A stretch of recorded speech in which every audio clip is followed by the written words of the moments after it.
everyone, Amer back with another Mission Impossible episode review as we're almost to the end. This time I'm reviewing the Revival series, Season 2, Episode 10, which is called For Art's Sake. So this one starts out at the non-existent Manhattan Museum of Art. I suppose that's standing in for the Museum of Modern Art in New York, as we see a masked figure appear from above. The figure locates a particular Montoya painting and uses special glasses to detect protective lasers guarding it, then uses a halberd-like blade to cut the painting out of its frame. A security guard on patrol comes by, forcing the figure to use the blade to stab him in the back, and the painting is deftly removed and hidden away. We then see that the thief is a nattily dressed man named Daniel Travers, who joins a nearby party, telling another man, who he calls Minister, that the task is done. Jim goes to a ballet studio and uses spy speak with... Wait a minute, that's Laura Ann from the Season 1 episode Reprisal. She's supposed to be dead. Okay, well, whatever. The mission. The stolen painting is very important to the people of San Marcos, and its theft is a national embarrassment to the U.S. It's believed that Travers is working with Minister Ocha of San Marcos. Travers because he's an unscrupulous art collector and hoarder, and Ocha for political gain by embarrassing the U.S. The IMF must find the painting and put Travers out of business. The IMF gathers in a New York apartment that's undergoing renovations or something. Step one is to have Nicholas and Shannon attend an art auction alongside Travers, and she runs up the bidding on a Picasso, but eventually allows the, of course, smitten Travers to win the bidding. While Max and Grant take the old school way up an elevator shaft to Travers' penthouse to tap into his phone and look for the painting, but find nothing useful. Shannon chats up Travers, hinting that she knows he has the Montoya, and says they'll meet again. From Travers' fax machine, Grant is able to find a message to San Marcos indicating that he's kind of not happy with the deal that they arranged, and Minister Ocha is returning to New York for a press conference, telling the world his country is outraged at the loss of their prized painting. Travers finds Shannon inside the museum, and she says she knows where to find an unknown Degas painting, which he scoffs at. He's a huge Degas fan, but she says that it's his loss if he doesn't believe her. The minister interrupts their chat, allowing Max to take a false color picture of one of the Degas paintings on the wall, and Shannon quietly listens to them from behind a wall, with Travers demanding land concessions in exchange for continuing the plan. Travers sees Shannon in a reflection and accosts her with his blade. Max wants to step in, but Jim stops him from interfering, and Shannon is able to talk her way out of the predicament. Travers takes her to his apartment, demanding to see the Degas she knows about, which Grant starts to create using a computer program and 3D printer of some sort. Shannon calls her client, Jim of course, and they arrange to meet in Central Park at 5 o'clock. The meeting takes place. Travers is amazed at the find, and Grant's work is good enough to satisfy even Travers' art dealer. Travers wants to negotiate, but Jim refuses and takes the painting away. That night, Travers dons the ninja gear again and gets into the IMF apartment, finding the painting and preparing to take it away, but is interrupted by Shannon calling out from the bath. Travers steps into the bathroom and stabs a surprised Shannon before getting into his tuxedo again and heading away. Shannon was, of course, wearing protective gear and is fine, and Max and Grant follows Travers in a cab back to his building, where Nicholas sees Travers going to the parking garage. The IMF follow him down to the bowels of the building, where they see Travers take a circuitous route and quickly goes into a secure door, after which the IMF's tracker fails to follow. A ways in, Travers puts his new prize on a stand in his private gallery with dozens of priceless paintings and sits down to admire it.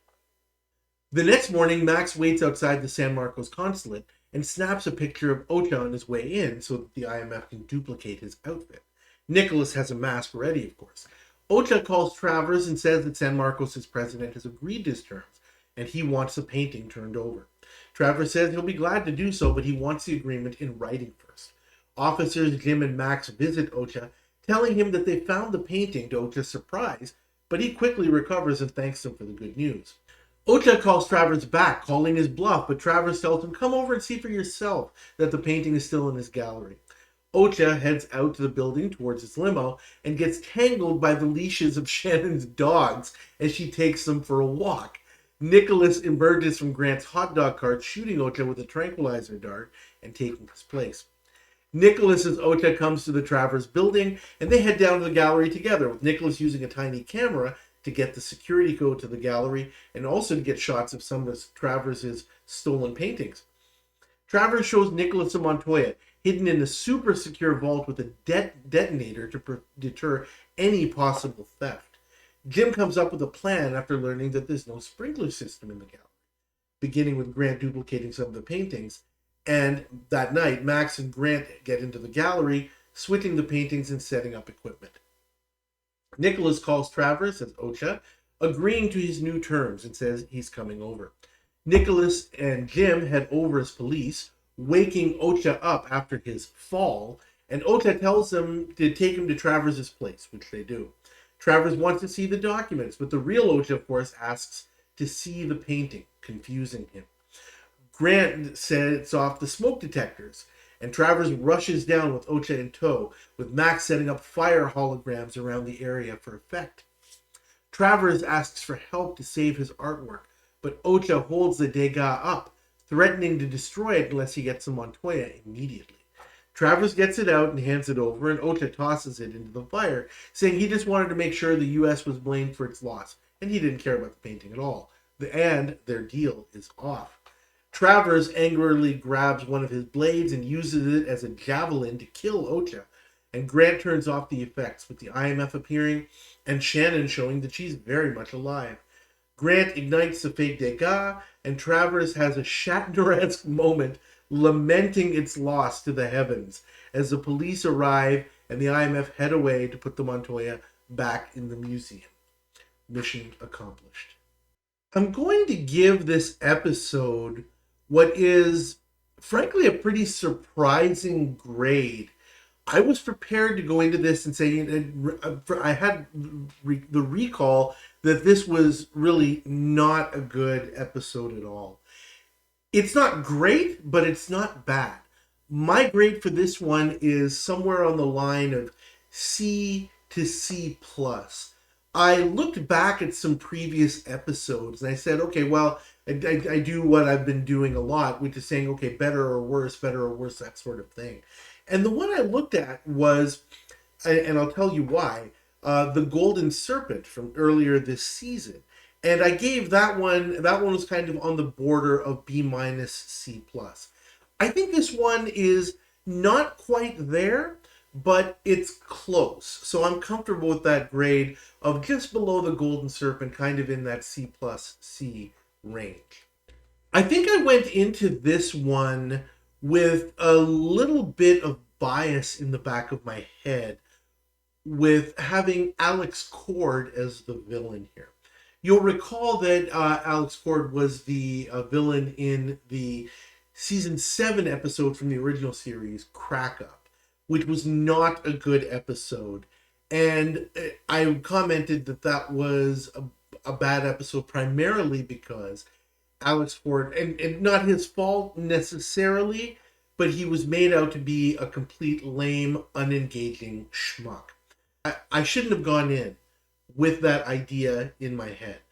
Looking at this episode objectively, at first it does seem kind of, I would say, kind of meh. It almost seems like it. At first I was going to call it cookie cutter, but then I realized, no, I'm looking at this all wrong.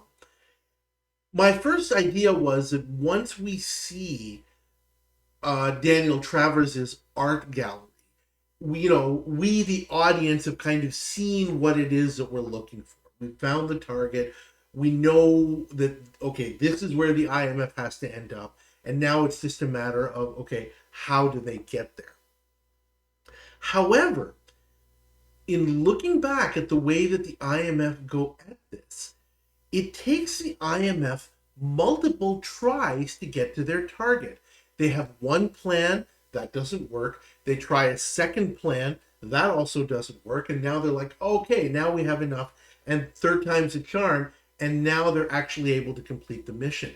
So it's totally unfair to call this a cookie cutter, and I'm slapping myself on the wrist for that, because it's not. This is not the IMF just leading their mark through a series of steps. They have to do improv kind of all the way and kind of hone in on their target. They know what they're looking for, but they don't know exactly where it is, and they don't know exactly how they're actually going to get the mission finally accomplished.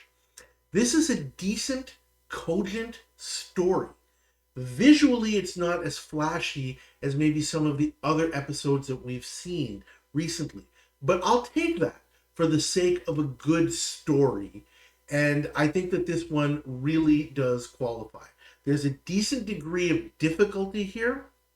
My only complaint about the actual story and plot overall would be, I think it's a bit of a reach for the IMF to be involved in this. The writers have to kind of make up this whole story about, well, there's international relations involved, and that's why the IMF it has to be in there. It can't just be, for example, the NYPD or something like that. Although, frankly, I don't know why that would be a bad thing if the whole idea here is that, the United States is going to be embarrassed because of the loss of this thing. At the very least, they could say, well, we've got the police department looking all over the place for it. That would be something, right? I don't know. That just seems a little bit weird. It seems like the writers were about to throw their back out, reaching for a reason for the IMF to be involved. But again, it's not too bad. I won't belabor that point because it is at least a decent enough and entertaining enough story. I had to struggle a little bit to kind of find, good and bad here. As I said, it does seem a little bit of a meh episode in terms of the way that it's kind of flat. It reminds me, in a sense, and I guess you could say this is a bit of a callback. If you think back to the episode in season 3 that was called The Bargain, I commented for that episode that was, while it was a decent episode, it was entertaining enough, it was lively enough, I didn't have a whole heck of a lot to say about it. The IMF used some interesting gadgetry, they used some interesting techniques, they worked their targets, but the plot just seemed kind of flat.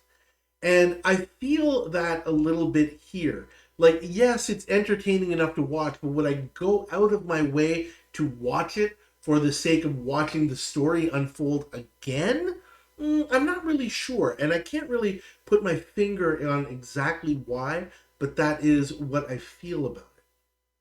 That said, there are some good things that I definitely want to point out. There was some unnecessary dialogue, and I've mentioned that is always going to be the case in the Revival series. But there's not as much as you would ordinarily expect, and that's a very good thing. And that is part and parcel of the fact, as I've said, that this is a decent story. Normally, that lame dialogue or cabbaging comes in when there's time that just needs to be filled. And that's really put to a minimum here, and I'll give the writers credit for that. I also really liked that scene where they take Minister Ocha out, where, Grant is selling hot dogs, and Shannon comes by with her dogs, and Nicholas appears out of the hot dog cart. That scene is just an absolute hoot. That is actually, I did actually go back and watch that again, that part of it, because that was really entertaining. Well pulled off by the IMF. I'm a little bit torn about the ending. The IMF at the end of this episode burn Daniel Travers quite badly, literally and figuratively. They ignite the painting that he has recently found and treasured, and of course, standing there, showing him the extent to which he's been fooled. I've commented many times that I really don't like that when the IMF burn their antagonist that way. That said, it does beat the potential Disney villain death that they've had in a lot of episodes. I always hate when they do that, especially just for the sake of getting the episode finished. And so I'll give them credit that they avoid that here. I didn't like, and this kind of segs into the discussion of the whole Daniel Travers character. I did not like the way that they turned him into kind of a blubbering idiot at the end of the episode. I would say that as an antagonist, Alex Horde as Daniel Travers here again is pretty lame. I did find that he had a lot of the same kind of wooden delivery that he did previously in the original episode, although he is a little bit more lively. He's not unengaging in this one. He's not boring. This is not one of those, I don't care what happens to this guy episode. So that is definitely a plus. And despite the lameness, I wouldn't say that Daniel Travers is a schmuck. Not so much, because the IMF really does put together a good plan to take him down. He just doesn't fall headlong into it. The IMF have to work, and they do earn their win here. So credit for that as well. Also having David Bradshaw come back. You'll remember him from the season 1 episode, The Cattle King, where he played Douglas Matthews. This time he's got a serious tan as Minister Ocha. I found him to be pretty good in this episode. I would actually say that from a pure acting standpoint, he's probably a little bit better than he was in The Cattle King. So that was also good. A note, again, some very prescient technology. Grant is able to make, with some data and some input and some information that Max has collected, he's able to make a painting in the style of Edgar Degas. And it's amazing that now what we've seen in the last 6 months or so about AI and things like ChatGPT and Midjourney and things like that I've been kind of following here or there because it is kind of my business to know what goes on in the world of technology, and it's just amazing to me again. This is back in 1989, 34 years ago, and now we're at the point where we're at that point. I was going to say getting to that point, but I think we are at that point that we could reasonably do what Grant is doing here. Feed some information into ChatGPT or something similar and say, make a painting in the style of Edgar Degas. And again, the prescience of the technology that is used by the IMF here is extraordinary. I love when they're able to do that. It's really. I don't really have anything in this episode that I could point at and say, oh yeah, that was bad. I wish that hadn't happened. I've commented on a couple of things about kind of the plot being a little bit flat and how the premise is a little bit out there. But that's not terrible. However, I certainly wouldn't put this episode up against some of the much better episodes that we saw back in season 1 that I gave A's and B's to. I think I'm comfortable with the grade of C. I'm leaning more towards C plus now with some of the things that I've said. This is to kind of wrap this one up as callbacks here. Certainly, there is a callback to the episodes I mentioned, Crack Up in season 7, just because of Alex Cord. And, the way that he comes across is very similar, for the most part, to the way he came across in that episode. I did mention that he's a little bit more lively here. And certainly, this is a better plot. Another episode that I thought of in terms of a callback, though, is the episode from season 6 of the original called Bag Woman. That's the one where, if you recall, everything goes wrong. The IMF has a plan to pull off their mission, which is to identify an underworld figure. And, you know, their first try gets messed up because something goes wrong. And then the second try goes wrong. Oh my gosh, you know, they have a piece of equipment and the piece of equipment gets damaged. And then they have to go on a third try with Jim kind of improvising as they go along. So I think that that's probably a pretty good callback here. Not that here everything, this is not quite like that in terms of the everything goes wrong aspect, but certainly in terms of the IMF having to change their plan on the fly and, you know, come at the problem from a different way. I think it is a pretty decent callback to that episode. And I think that's about it. Thank you guys, as always, for watching. It's much appreciated. Please like this episode review video. Please subscribe to the channel if you haven't already. We're coming down to the end of the series, and I'm going to be rolling out some of the more best of lists. I appreciate the comments, and please keep those comments coming with suggestions about other lists that I can do. I'm looking forward to many of those. Thanks again, and I will see you next time.